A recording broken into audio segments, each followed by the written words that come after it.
ยกตัวกันเลยครับให้น้ำพาเข้าไปเลยนะให้น้ำพาไปเลยกันเที่ยวแรกครับพี่น้อง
เพราะว่ากลางคืนนะครับอันตรายนะครับ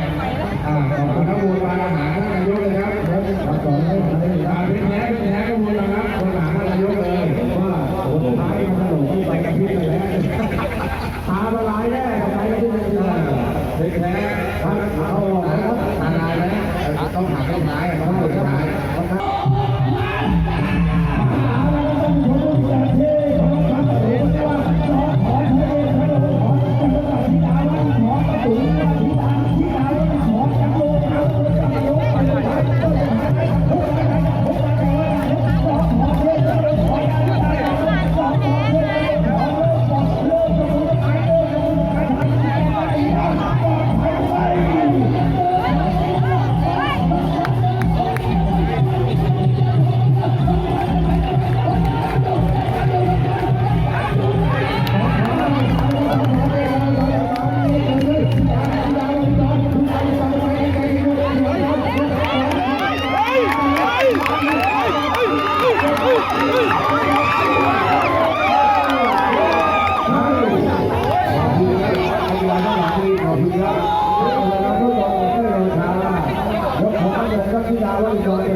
นี่เลยครับพี่น้องหลวงไทย3-2แล้วแม่ไม่ลงเอาละ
ใช่